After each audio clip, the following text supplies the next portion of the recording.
anyways. How do you think you did on that in your career, Joe? You think like looking back at the different contracts you've had? Do you think you nailed it? Do you think you under? I'm very happy with how things have gone for me because I could have.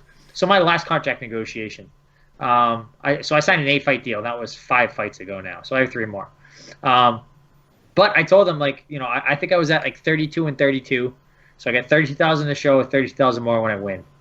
And I told them I knew the Reebok stuff was going to be starting soon. I didn't really know what was going to be, so I knew sponsor money was going away. And I was making like 25 in sponsors, $25,000 a fight in sponsors. So I'm like, I don't want to take a cut in pay, but I'm not looking to get triple my money or whatever. But I want to continue to make good money and continue to improve.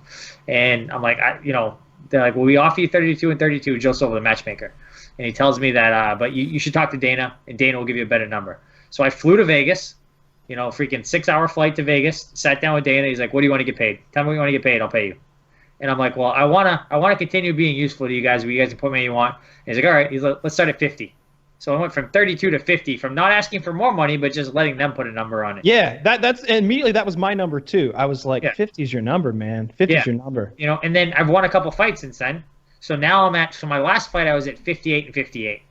And my next fight will be 62 and 62. Does it go up because you win in your contract? It goes up when you win.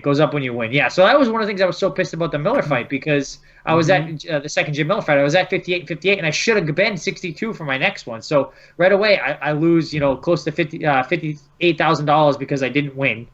But then going forward, I'm losing between $4,000 to $8,000 every fight going forward from there. Yep. Right. Yeah. So this kind of fixed that, I guess. I got the money. Yeah, that's awesome. You know what I mean? So it kind of got me back on track. But that's like a big deal. But that all comes down to negotiation. You know what I mean? Like I could have, and I had a different, kind of outlook about things than Natalie Portman maybe did. But I got what I thought was the best value for me because I don't want to if I told them I wanted 80 and 80, they would have given it to me. If I told them I want 100 and 100, they would have given it to me. But it would have been fighting fucking killers, and I probably wouldn't be here right now. I probably would have had like 2 fights at like 100 and 100. I would have got fucking smoked because it would have got me, guys in the top 5, and I'd be out of a job. So instead, I took a little bit less, but I'm more usable now. They can have me open a pay-per-view. They can have me open. I was a co-main event. They can do whatever. That happened to Fitch, kind of. Like Fitch had a really high contract. Yep, exactly. Yep, he was like 90 and 90 or something stupid. And that was back when that was even more extreme than now. Yep.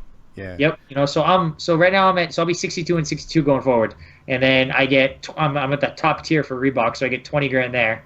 So if I lose a fight, I'm making over $80,000, and when I win a fight, I'm like 120, more than that, 140. Yeah. So obviously I'm very happy. It's all I'm very happy with that. Excellent money. Is there any stress you get? Just being like, I don't know how long you guys know in advance. Like maybe I'm gonna have 2 fights next year. I'm gonna have 3 fights next year. Or is there any stress with the thought of like, man, what if that was the last one? Or what if I only got one more after this? I'm not stressed. So I'm not the best with my money. I'm pretty good about it, but I'm not the best. But I think it'll take me about another year to pay off my entire mortgage on my house. So that'll be good.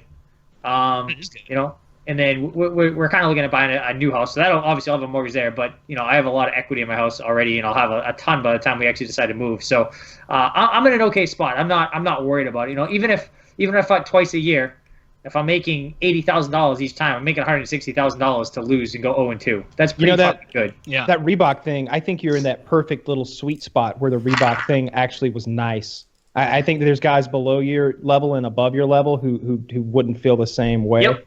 I'm in a good spot. Because you're getting 20 grand and you used to get like 20, 25, maybe 30. But you got to keep in mind that the UFC is acting your agent in this regard. You're not having to run around and hunt that 24, 25 grand down. Yep. Like for my 20 grand, it's better to be handed 20. I had to give an agent money, then I had to pay. Like they would give us the shorts, but then you got to get all the shorts in printed because it's all done for whatever reason. All those deals are done last minute. Right, so it all happens it all comes together. So it's like a pair of shorts might cost me like $500 by the time I get it shipped overnight and I get it printed and I get a banner done and I do this and I do that. It's like that you can be easily $700 or $1,000 just on that, and then you got to give your manager distraction and everything. And dealing with I had an agent that freaking screwed me of like 30 grand.